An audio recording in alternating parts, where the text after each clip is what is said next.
जीत सकता है वही विनम्र हो सकता है, और विनम्र व्यक्ति सबके दिलों में वास कर लेता है। इसलिए बालक सबको प्रिय क्यों लगता है? क्योंकि बालक बहुत विनम्र होता है, सरल होता है। और भगवान श्री राम ने कहा है, सरलता का नाम ही तो भक्ति है। सरल स्वभाव न मन कुटिलाई, यथा लाभ संतोष सदाई। जिसके मन में कुटिलता नहीं है, कपट नहीं है, और जिसका मन सरल है और संतोष हृदय में है, राम कहते वो मेरा प्रिय भक्त है। भक्ति में यही तो करना है। जिसके अंदर कपट और कुटिलता भरी हुई है, उनकी भक्ति भी सफल नहीं होती है। मैंने सुना है एक छोटी सी कहानी 2 मिनट की। सत्संग विराम भी लेगा थोड़ी देर में, बहुत देर तक नहीं चलेगा। उसके समापन का भी समय धीरे धीरे निकट आ रहा है। कोई ऐसा मत सोचना कि रात भर महाराज जी बोलेंगे अब फंस गए आकर यहाँ क्या करें। तुम फंसे नहीं हो, हम छुड़ा देंगे आपको। हम ज़्यादा लंबा नहीं सुनाएंगे, बस थोड़ी देर में। 4 मित्र अहमदाबाद रेलवे जंक्शन पर गए और वहां जाकर के जिस ट्रेन से उनको अहमदाबाद टू बॉम्बे की यात्रा करना था, वो ट्रेन जब आई तो उसमें भीड़ बहुत थी। भारत देश की ट्रेनों में भीड़, बसों में भीड़, ऑटो रिक्शा में भीड़, घर में भीड़, भीड़ में भीड़, अस्पताल में भीड़, रोड पर भीड़, मार्केट में भीड़, और सत्संग में यहाँ भी भीड़, मेला में भीड़, बाजार में भीड़, बारात में भीड़, मुर्दा दफनाने जाओ वहाँ भी भीड़। कितनी भीड़, भीड़ में भीड़, भीड़ भाड़ है सब। तो भारत देश में भीड़ बहुत है, क्योंकि जनसंख्या नियंत्रण यहाँ है नहीं। और जो जनसंख्या नियंत्रण करे तो उसी को लोग नियंत्रण कर देते हैं कि अब तुम शासन में मत आना, बढ़ने दो जितना बढ़ सको। भीड़ भाड़ बहुत है। कितनी चौड़ी रोडें बने फिर भी उस पर निकलने की जगह नहीं। और कुछ तो ऐसी हमारे देश के अंदर लोग, प्रजातियां हैं या लोग हैं जो इतना भीड़ उनके घर में हो गई, सोने की जगह नहीं। लखनऊ में, अमीनाबाद में 1 बजे रात को पुलिस का राउंड था, तो एक घर के बाहर 12-13 लोग बैठे थे, आपस में कुछ बात कर रहे थे। तो पुलिस ने उनको पकड़ा कि तुम कौन हो, बदमाश हो कि आतंकवादी हो, यहाँ रात में क्यों बैठे हो, चलो ले चलते थाना तुमको। तो उन्होंने कहा मैं न बदमाश हूँ न आतंकवादी हूँ, हम लोग इस घर के मालिक हैं। तो बोले बाहर क्यों बैठोगे? बोले हमारे घर में इतनी जनसंख्या है कि हम 2 ट्रिप में सोते हैं। तो 1 ट्रिप में सो रहे लोग, वो 2 बजे निकल कर बाहर बैठेंगे तब हम अंदर जाकर सोएंगे। ये दशा है भीड़ की। एक मुसलमान भाई के बच्चा हुआ तो उसने कहा कि इसका नामकरण करवाना है, तो मौलवी से करवाऊंगा। तो मौलवी के पास गया, तो मौलवी ने कहा क्या नाम रख दूं? किसी से तुम नामकरण करवाते हो तो उसको डर ये लगता है कि मैं नामकरण करूं और इसको पसंद ना आए तो फिर क्या करूं। तो वो तुमको टटोलता है कि क्या रख दूं, या तुमसे पूछता 3 नाम बोलो उसमें से 1 चुन दूं, या वो बोलता मैं 3 बोलूं तुम 1 चुन लो, क्योंकि वो भी बचना चाहता है। किसी का नामकरण करना भी कोई साधारण चीज है। तो मौलवी ने पूछा क्या रखूं? तो उसने कहा ऐसा नाम रखो मौलवी साहब जिसमें अल्लाह का नाम भी आ जाए, ताकि बेटे को पुकारो तो अल्लाह की भी याद कर लो। इसलिए बहुत से हिंदू भाई लोग भी अपने बेटे का नाम रामनाथ, राम प्रसाद, राम नरेश, कृष्ण कुमार, कन्हैया ये सब रख लेते हैं, लक्ष्मण जी। अब भले वो कृष्ण हो न हो, कंस जैसा हो, लेकिन नाम रख लिया है। कितने लोग तो नाम के उल्टा ही काम करते। तुम जैसा जैसा नाम रखोगे उल्टा ही मामला उनका। तुम लिखोगे राम प्रसाद, वो रावण प्रसाद बने। उल्टा काम। कितनी स्त्रियों का नाम प्रेमलता है, पूरा जहर लता है, बहुत खतरनाक है। एक आदमी कह रहा था मेरी पत्नी का नाम चंद्रवती है, तो हमने कहा तो बहुत अच्छा, चंद्रमा शीतल भी सुंदर भी। अरे बोले बहुत खतरनाक है, चंद्रवती क्या, वो तो पूरी ज्वालामुखी है। हाँ, अंगार वर्षा रही है। थोड़ा नाम की भी मर्यादा रखो। जैसे मेरा नाम असंग, तो असंग का मतलब कुसंग में नहीं पड़ना चाहिए। असंग रहने का अर्थ है कि संसार में कहीं पर हम लिप्त ना हो, कहीं आसक्त ना हो, और किसी के संग में हम फंसे ना, वही असंग है। हाँ। तो नाम मौलवी ने रखा कि रहीमतुल्ला, तुम्हारे बेटे का नाम रहीमतुल्ला। तो 1 साल बाद वो फिर आया, बोला दूसरा बच्चा हुआ, उसका भी नाम रख दो, लेकिन अल्लाह शब्द जरूर आए। तो बोले इसका नाम खिदमतुल्ला। तीसरे साल तीसरा बच्चा जन्म लिया, तो बोले इसका नाम रखो, तो बोले इसका नाम इनायतुल्ला। ऐसे करते करते 12 बच्चों का जन्म हुआ, 1 दर्जन हो गई पूरी। जब 13वां बच्चा हुआ और मौलवी के पास में नामकरण कराने के लिए गए, तो 13वें बच्चे का नामकरण जब कराने के लिए मौलवी के पास हो गए, तो मौलवी भी सोच में पड़ गया, इतने नाम कहां से लाऊं। एक बात और भी है, राजा सगर के 60,000 पुत्र थे, और धृतराष्ट्र जो अंधे थे उनके 100 पुत्र थे। अगर आंख वाले होते तो लगता ये भी 60,000 पर पहुंचा देता है। अंधे ने इतना कमाल किया।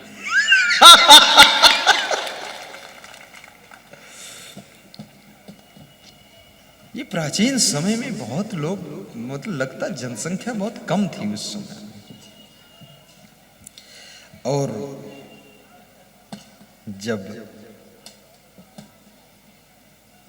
13वें बच्चे का नाम रखा मौलवी ने, मौलवी थोड़ा समझदार था, विवेक था उसकी।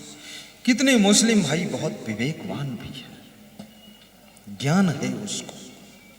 अभी यहां श्री रिजवान अहमद हमारी सेवा में 12 से आए, बड़ा विवेक है उसके पास, है तो कांस्टेबल लेकिन विवेकवान है।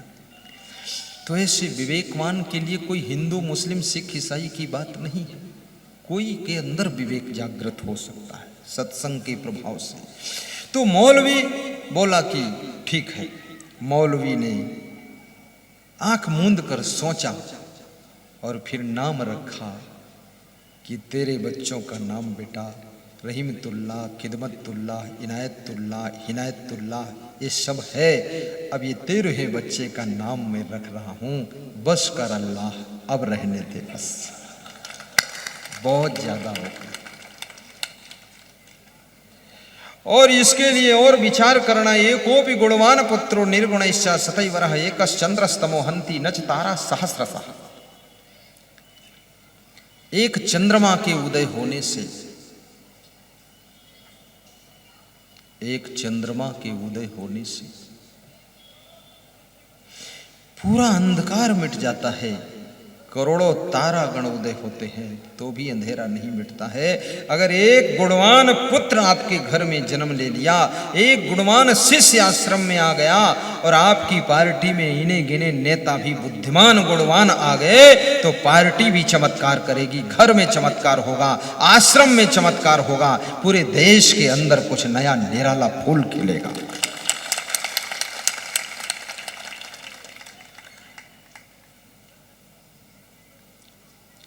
इसलिए गुणवान संतान हो,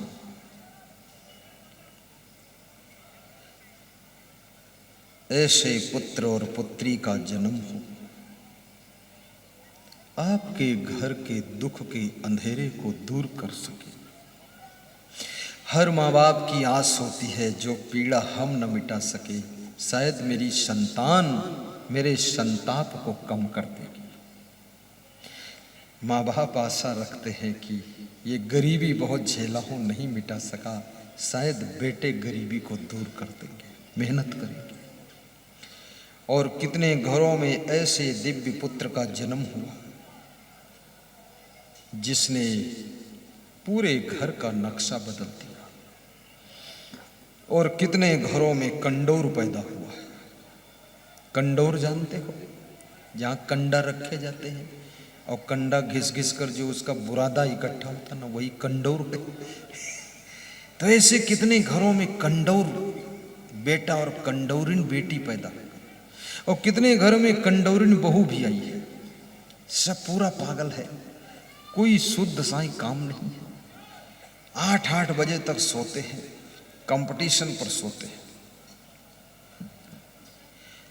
और माँ बाप अगर कह दें तो लाल पीली आंखें दिखाते हैं, और ना कहें तो अंधाधुंध कुंभकर्ण और कुंभकर्णिन पड़े हैं।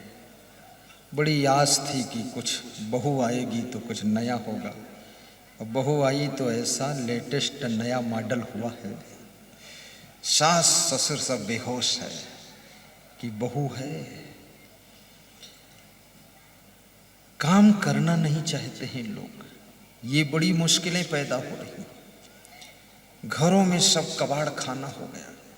केवल सड़कों पर ऐसे ऐसे कपड़े पहनकर लोग निकल रहे हैं, लगता है ये राजकुमारी है और ये राजकुमार जा रहा है। उनके घर में जाकर के देखो तो भंगार कुमार आ गए हैं सब। पूरा जहां हंडी फूटी पड़ी वहीं पड़ी, उसको उठा के फेंकने वाला कोई नहीं।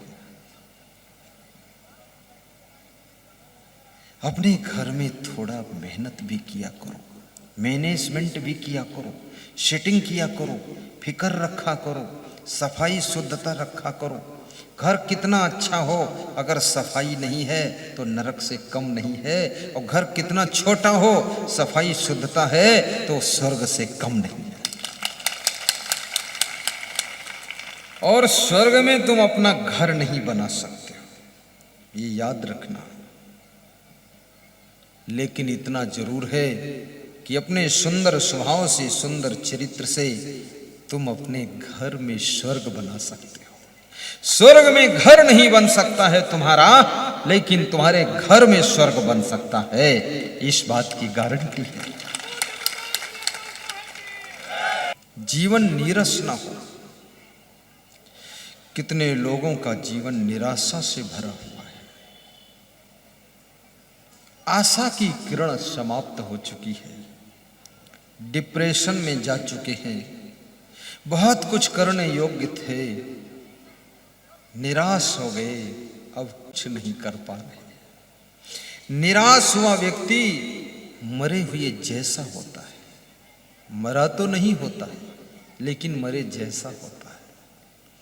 और आशावान व्यक्ति मरते मरते भी जिंदा ही रहता है और कुछ करने की तमन्ना रखता है। इसलिए जीवन में निराश ना होना कभी। और निराश भी तुम कब होते हो? जब बिजनेस में असफल हो जाते हो तब निराश हो जाते हो, चुनाव में हार जाते हो तब निराश हो जाते हो, टिकट कट जाता है तब निराश हो जाते हो, तुम्हारी पत्नी कुछ कठोर बोल देती तब निराश हो जाते हो, तुम्हारा पति कुछ उलट पलट काम करता है तो निराशा आकर पकड़ लेती है, तुम्हारे बेटे असफल होते हैं तब तुम निराश हो जाते हो, खेती बाड़ी तुम्हारी बाढ़ में सूखाग्रस्त होकर चौपट हो जाती है तब निराश हो जाते हो, गाड़ी का एक्सीडेंट हो गया, घर में बीमारियां बहुत आ गई तो निराशा तुमको पकड़ती है। और याद रखना, निराशा वो शक्ति का नाम है जो तुम्हें क्षमता विहीन कर देती है। और तुम कमजोर तो नहीं थे, लेकिन तुमको बहुत कमजोर कर देती है। उसका नाम निराशा है। इसलिए निराश मत हो। और जिनके पास में निराशा नहीं फटकती है, वे लोग जीरो से फिर हीरो बनते हैं और वे लोग शून्य में सृजन करते हैं और सब खो जाने के बाद फिर से बहुत कुछ हासिल करते हैं। मध्य प्रदेश में एक व्यक्ति मेरे पास में आया, मुख्यमंत्री शिवराज सिंह चौहान के क्षेत्र में प्रवचन था, तो उसने कहा कि 20-25 लाख कर्जे में डूब गया हूं, क्या करूं? तो मैंने कहा कर्जे में डूबे हो कोई बात नहीं, लेकिन कुआं तालाब में तुम मत डूबना, कर्जे से तो निकल जाओगे। बोला मैंने सोचा हूं कि 2 एकड़ जमीन बेच करके दे दूं। तो मैंने कहा दे दो। 3 महीने बाद फिर मैं वहां गया, वो व्यक्ति मिला, बोले कर्जे से बाहर आ गया, 2 एकड़ बेच के कर्जा अदा कर दिया। तो मैंने कहा कितनी बची जमीन? बोले 48 एकड़ और बची। तो मैंने कहा इरादा क्या है? बोले 20 एकड़ और खरीदूंगा 2 साल बाद। इतनी हमारे अंदर प्रचंड आशा है। याद रखना, आदमी के अंदर तमन्ना है तो खोने के बाद सब फिर वापस मिल जाता है। अगर आशा टूट गई तो जो है वो भी हाथ से खिसकना शुरू हो जाता है। इसलिए कभी स्कूल में फेल हो जाना तो भी निराश न हो। कितने बेटे बेटियां स्कूल में फेल हो जाते, स्टूडेंट बड़े निराश हो जाते, खाना पीना छोड़ देते हैं, सिर नीचे लटका के बैठ जाते हैं। फेल हो जाना तो उस दिन ज़्यादा खुश होना कि उसी क्लास में फिर बैठने का मौका मिलेगा। वही परिचित शिक्षक फिर पढ़ाएंगे, और जो फेल हो गए तुम्हारे साथी वो भी साथ में मिलेंगे। कम से कम उनकी हिम्मत तो बढ़ाओगे। और दुनिया में फेल होने वाले लोग भी अधिक अनुभवी बनकर डबल सफल होते हैं। आपने नाम सुना होगा अब्राहम लिंकन का, जो अमेरिका के एक गरीब बालक थे। उन्होंने चुनाव लड़ा, हार गए, दूसरा चुनाव लड़ा, फिर हार गए, 15 बार चुनाव लड़ा, हार गए। लेकिन 15 बार चुनाव लड़ने के बाद जब हार गए तो उनकी पत्नी ने कहा कि आखिर लड़ना बंद कब करोगे? तो उसने कहा जिस दिन सांस बंद होगी उस दिन आस बंद होगी। जब तक मरूंगा नहीं तब तक लड़ूंगा सही। और 16वीं बार चुनाव लड़ करके वो व्यक्ति अमेरिका का राष्ट्रपति बनकर बैठ गया, अमेरिका का राष्ट्रपति। और बड़ी मजे की बात है, अब्राहम लिंकन जब राष्ट्रपति बने और जो उनकी पत्नी थी, राष्ट्र का पति बनना आसान है, लेकिन किसी स्त्री का पति बनना और उसको झेलना बहुत कठिन है। राष्ट्र के पति लोग भी पत्नी के पति बन करके बेहोश हो जाते हैं कि पूरे राष्ट्र को चलाना आसान है, लेकिन इस पत्नी का पति बनकर चलाना बहुत कठिन। तो उनकी पत्नी उनको बहुत गाली देती थी। कुछ फूहड़ महिलाएं होती, वे पति को सुबह सुबह नाश्ता में भी गाली, 100 गाली दे देती कि पहला नाश्ता ये करो, इसमें पेट भरेगा नहीं लेकिन मजा आएगा, चटपटा नाश्ता। तो गाली बहुत बकती थी। राष्ट्रपति की पत्नी गाली दे रही है, इंग्लिश में गाली देती थी। अमेरिका में हिंदी तो चलती नहीं, तो इंग्लिश में गाली देती थी। इंग्लिश समझते थे अब्राहम लिंकन। कभी कभी वो बहुत डांटती भी थी। पत्नी का प्रकोप, पत्नी की प्रताड़ना सह करके भी अब्राहम लिंकन कभी निराश नहीं हुए और चुनाव लड़ते गए और पत्नी के पति बन करके वे राष्ट्र के भी पति बन गए। इसलिए कभी कभी तुम्हारे घर में तुम्हारे बेटे का व्यवहार, बेटे की वाणी, तुम्हारे बहू का व्यवहार, बर्ताव, वाणी, रहन सहन तुमको निराशा में ढकेलेगा। और कभी तुम्हारे भाई की आदतें तुमको निराश करेंगी, कभी तुम्हारे पति की आदतें भी तुमको निराश कर सकती हैं, कभी तुम्हारी पत्नी की आदतें निराश कर सकती हैं, उसके बोलने का तौर तरीका तुमको निराशा में डुबा सकता है। लेकिन याद रखना, इनकी सबकी कोई परवाह मत करना, अपनी योग्यता का हंसते हंसते प्रयोग करना, तो तुम्हारी आशा जरूर पूर्ण होगी और फिर सब खुश हो जाएंगे। और कभी कभी आपके घर में ऐसे लोग भी मिलेंगे जो कि आपको नेगेटिव बात ही बताएंगे। अरे बोलेंगे तुम ये कुछ नहीं कर पाओगे, तुम्हारे बस का कुछ नहीं, तुम बौड़म आदमी हो, तुम्हारे बुद्धि उद्धि कुछ नहीं। और कभी कभी आपके पिताजी भी आपका मनोबल गिरा सकते हैं। लेकिन तुम्हारे घर में, तुम्हारे मित्र मंडली में, तुम्हारे साथियों में, पड़ोसियों में, रिश्तेदारों में यदि कोई ऐसा व्यक्ति है जो तुम्हारे मनोबल को बढ़ाता है, आत्मबल को बढ़ाता है, उसके शब्द तुम्हारी शक्तियों को जागृत करते हैं, तो उस व्यक्ति की संगत करना, उसको धन्यवाद देना और उससे कहना कि तुम हमको समय कभी कभी दे दिया करो, तुम्हारे शब्दों से हमारे अंदर ताकत पैदा होती है। ये बहुत विचित्र बात है। चाणक्य ने बड़ी अच्छी बात कहा है कि नास्ति मेघ समम तोयम नास्ति चा आत्म समम बलम नास्ति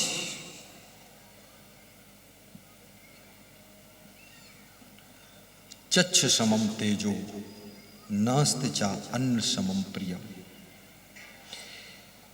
मेघ के जल के समान कोई जल नहीं है, आत्म बल के समान कोई बल नहीं है, आंख के समान कोई प्रकाश नहीं है, और याद रखना भाइयों बहनों, अन्न के समान कोई प्रिय पदार्थ नहीं है।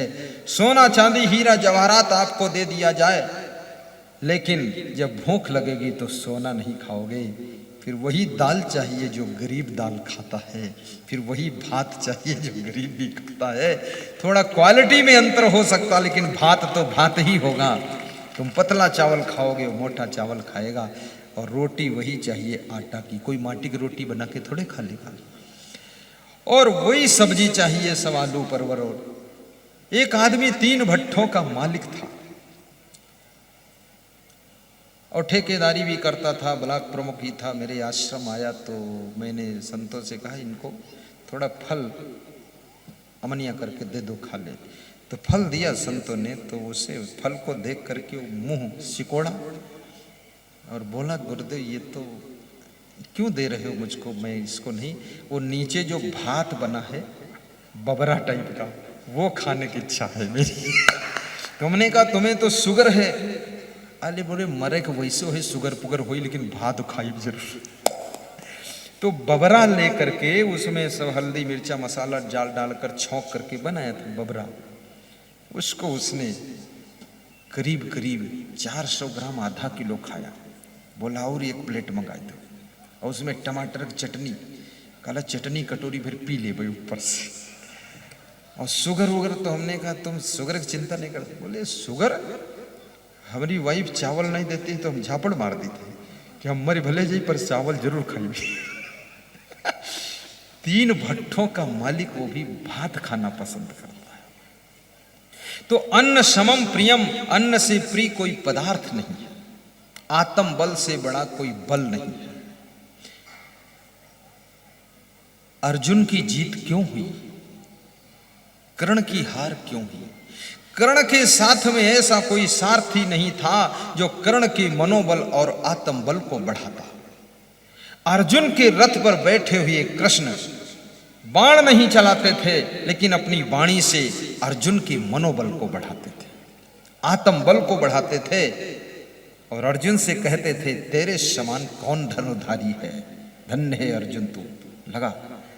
और अर्जुन से कहते थे तू निशाना मत लगाना, मैं जिधर रथ मोड़ूं उधर ही मारना, मैं जानता हूं किसको पहले मारना। तो अर्जुन एक ही जगह बैठा रहता था। तुम्हारी जिंदगी का निशाना लगाने वाला कोई सदगुरु मिल जाए जो तुम्हारा टाइगर सेट करे कि इधर अपने जीवन की शक्ति की ऊर्जा का प्रयोग करो, तो तुम्हें सफलता अर्जुन जैसी जरूर मिलेगी। जिंदगी के महाभारत में तुम्हें विजय मिलेगी।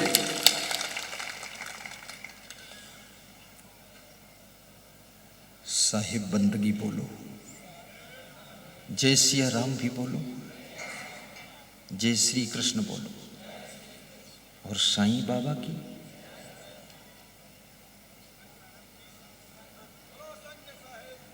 जय हो। एक आदमी हमारो ध्यान रखे से समझदार है, वो समझत है माँ दुनिया भर की जय बोली हो, जौन चिल्लाई चिल्लाई प्रवचन सुनो तो उनका न बोली हो तो अगली बार आई ही न करिए सब निपट।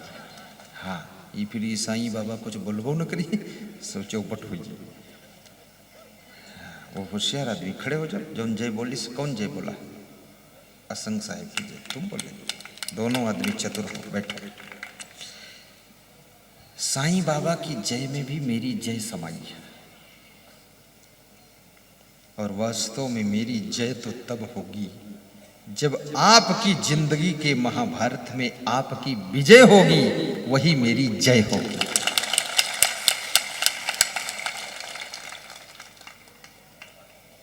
हंसते रहो ये जिंदगी बेकार न हो जाए, बेकार न हो जाए। हंसते रहो ये जिंदगी बेकार न हो जाए, बेकार न हो जाए। सपने में किसी जीव का अपकार न हो जाए, सपने में किसी जीव का अपकार न हो जाए। हंसते रहो ये जिंदगी बेकार न हो जाए, बेकार न हो जाए।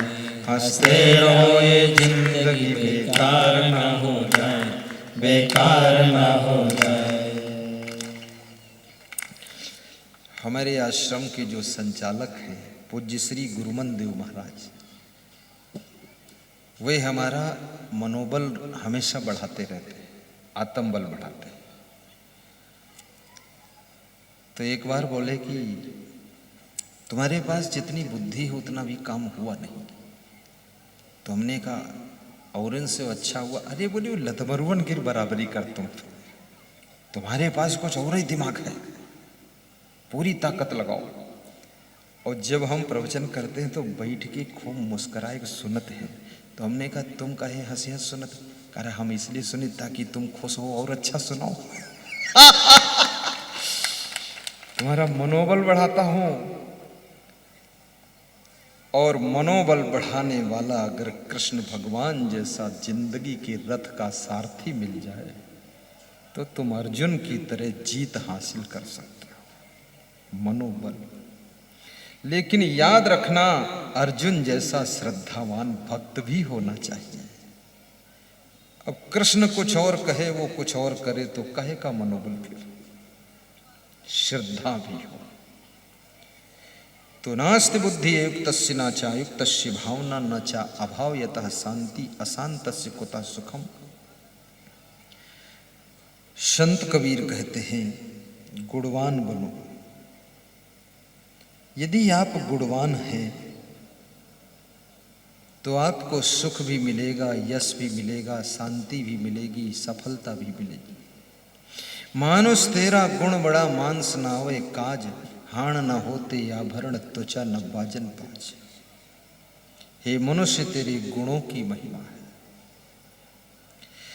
आपका जीवन गुणवान हो, घर धनवान हो, आपका चिंतन महान हो, आपका परिवार बुद्धिमान हो, आपकी चेतना विवेकवान हो और आपका जीवन चरित्रवान हो और मन वैराग्यवान हो, तो आपको संसार में कोई नीचा नहीं दिखा सकता है। हमेशा ऊपर उठो। ये वैराग्य तो सबके लिए जरूरी है। लोग कहते हैं वैराग्य तो केवल साधुओं को चाहिए, गृहस्थों को उससे ज्यादा चाहिए। वैराग्य नहीं होगा आपका गृहस्थ आश्रम फेल हो जाएगा। पति के अंदर इतना वैराग्य हो कि अपनी पत्नी की तरफ ही उसका प्रेम होना चाहिए, दूसरे तरफ मन चंचल ना हो। और नारी में इतना वैराग्य हो अपने पति के अलावा अन्य पुरुषों में पिता पुत्र का दर्शन हो। ये वैराग्य। और संत में तो इतना महावैराग्य होना चाहिए कि जगत की कोई भी चीज उसको आकर्षित ना कर सके, वो अपने वैराग्य के पॉइंट पर ही टिका रहे। वो संत महान होता है।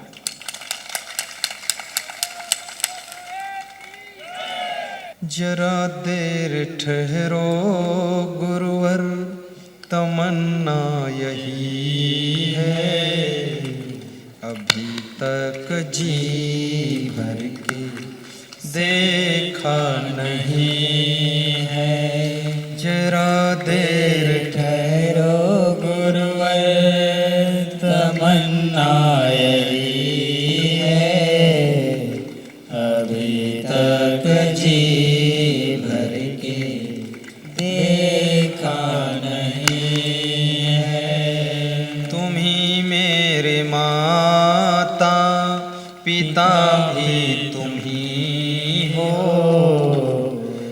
ही मेरे माता पिता भी तुम ही हो, तुम ही मेरे बंधु सखा भी तुम्हें हो। तुम्हें छोड़ने का दिल चाहता नहीं है, तुम्हें छोड़ने का दिल चाहता नहीं है। जरा देर ठहरो स्वामी तमन्ना यही है, जरा देर ठहरो स्वामी तमन्ना यही है, तमन्ना यही है। अभी तक जी भर के सेवा न की है, सेवा न की है। बोलिए सद्गुरु भगवान की जय, संत भगवान की जय। और भाइयों बहनों, मैं निवेदन करूंगा 3 बातों का तुम ध्यान रखना। एक तो अपने स्वास्थ्य का ध्यान रखना कि बीमार ज्यादा मत हो, जिसके लिए आप संतुलित आहार लीजिए और कभी कभी आयुर्वेदिक दवाओं का सहारा थोड़ा लीजिए, काढ़ा वाढ़ा पी लीजिए। और ज्यादा ठंडा पानी मत पीजिए। और ये भी याद रखना, स्वस्थ रहने के लिए थोड़ा प्रवचन जरूर सुनिए ताकि मन में चिंता ना रहे।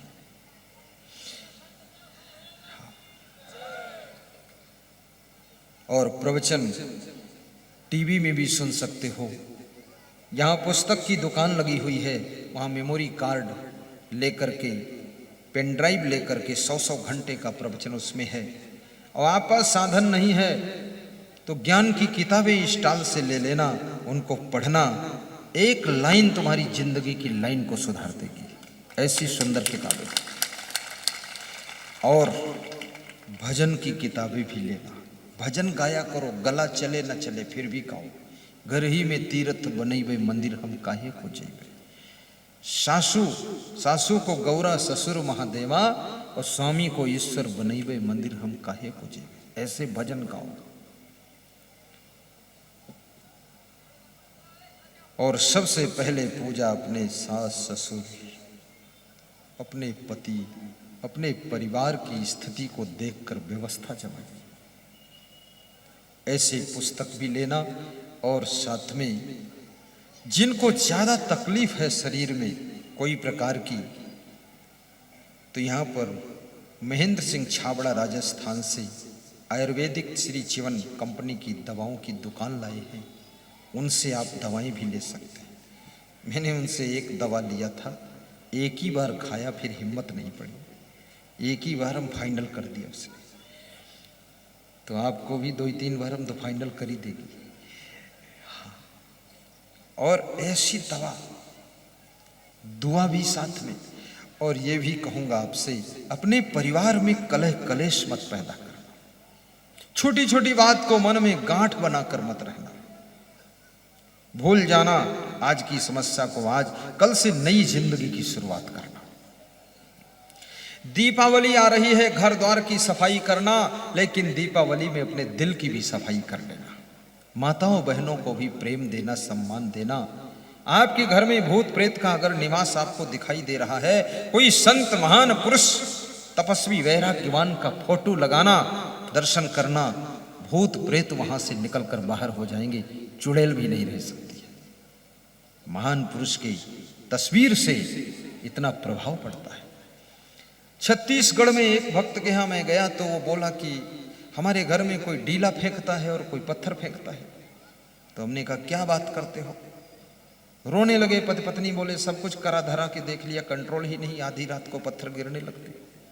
मैंने कहा लाओ चावल एक कटोरी में, पत्थर गिराने वालों को ही गिरा दूंगा आज मैं। चावल लेकर उसके सभी कमरों में मैं घूमा और मंत्र पढ़ा और सब जगह चावल फेंका। सवेरे वो व्यक्ति आया, बोला आज न पत्थर गिरे न ढेला गिरे, सुख की नींद सोया हूं। तो मैंने कहा आप कुछ दान करो। बोले गरीब आदमी हूं, 11 रुपया ले लो बस ठीक।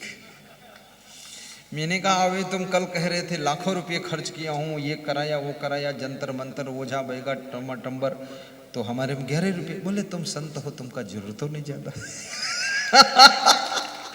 अरे मैंने कहा 11 भी नहीं दोगे कोई बात नहीं, लेकिन तुम सुखी रहो।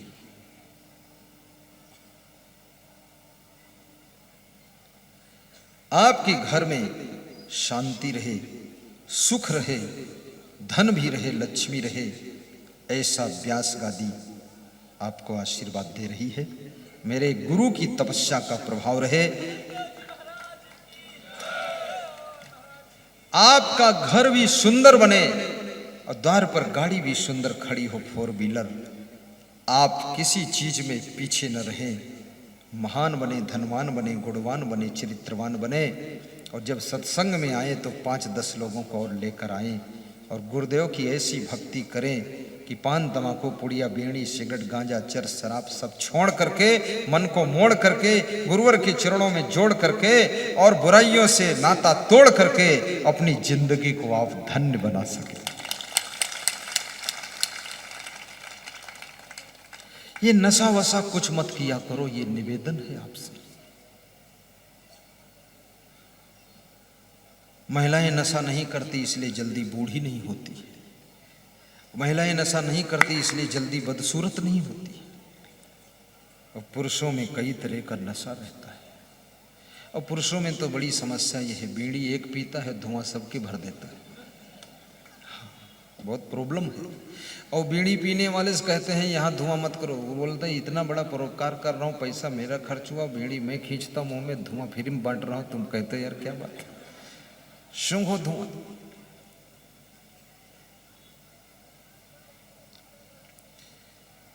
जितने लोग आज तक नहीं डूबे हैं नदियों के लहराते पानी में, और जितने लोग नहीं डूबे हैं कुओं के गहरे पानी में, और जितने लोग नहीं डूब सके हैं समुंदर के पानी में, उससे भी करोड़ों गुना ज्यादा डूब गए हैं बोतलों के बंद पानी में, बोतलों के बंद पानी में। ये शराब ने कितने लोगों को डुबाया है, सोचिए। और शराब में ना कोई चिंता दूर होती है, न तनाव दूर होता है, सिर्फ एक आदत है। शराब कैसे चिंता दूर कर सकती है? और शराब का नाम लोगों ने रखा है चिंता हरण टॉनिक, बड़ा अच्छा नाम है। और उत्तर प्रदेश के लोग तो बहुत होशियार हैं, शराब का बोर्ड लगाते हैं तो लिखते हैं कि आइए देखिए ठहरिए यही है मधुशाला, और पीजिए और चले जाइए गधाशाला। बेटा गया पाठशाला, बाप गया मधुशाला, घर बना नरकशाला। मत पीना दारू, होश में जियो, विवेक से जियो, अपने घर वालों के दुख सुख को पहचानो और आत्म ज्ञान भी प्राप्त करो। तुम शरीर नहीं हो, तुम अजर अमर आत्मा हो। ये मनुष्य शरीर मोक्ष प्राप्त करने के लिए मिला है, भक्ति मुक्ति साधना के लिए मिला है। ये मनुष्य शरीर शराब पी करके सड़ने गिरने के लिए नहीं मिला है। ये मनुष्य का शरीर इतना फिजूल में जीने के लिए नहीं मिला है, हाय तौबा करने के लिए नहीं मिला है। ये मनुष्य का जीवन टेंशन तनाव चिंता में रहने के लिए नहीं मिला है। मनुष्य का जीवन हंसी खुशी से जीने के लिए मिला है। सोच समझ करके कार्य भी कीजिए, आपकी उन्नति हो, आपको शांति मिले, ऐसी मेरी शुभकामना है। अब आरती होगी, आरती में धूमधाम से जो सम्मिलित होते हैं, याद रखना उन लोगों को घर में कभी दुख नहीं मिलता है। श्रद्धा से हाथ जोड़कर ताली बजाते हुए अपने अपने स्थान पर खड़े होकर के आरती का पुण्य प्राप्त करें।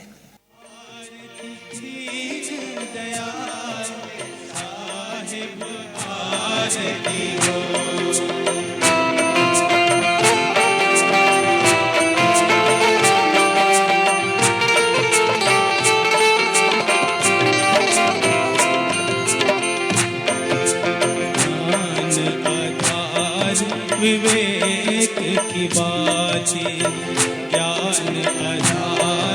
विवेक की बात।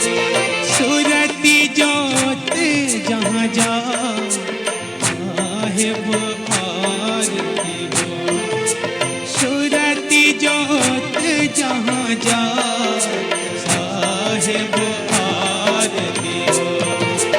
आरती दीन दयाल साहिब आरती हो, आरती गरीब निवाज साहिब आरती हो।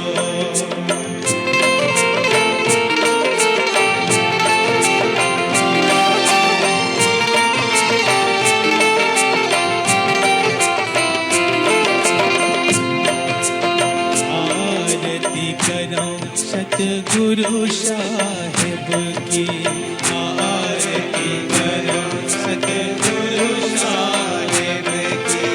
जहाँ सब संत समा साहिब आरती हो, जहाँ सब संत समा साहिब आरती हो। आरती दीन दयाल साहिब आरती हो, आरती गरीब निवाज साहिब आरती हो।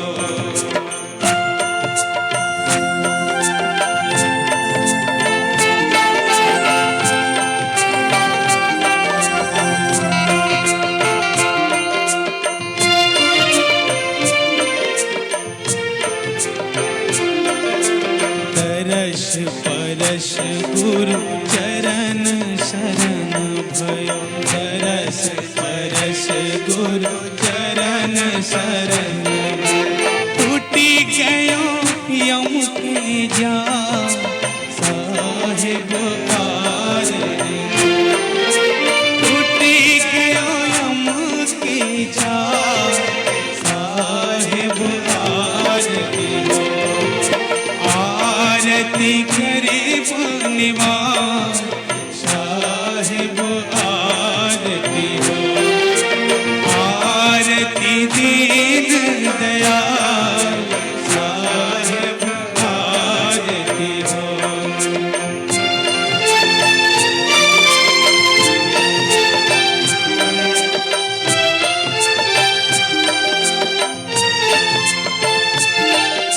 साहिब कबीर संतन की कृपा से, साहिब कबीर संतन की कृपा से। भया हो परक परका साहिब आरती हो, भया हो परक परका साहिब आरती हो। आरती गरीब निवाज साहिब आरती हो, आरती दीन दयाल साहिब आरती हो। बोले सगुरुदेव की जय।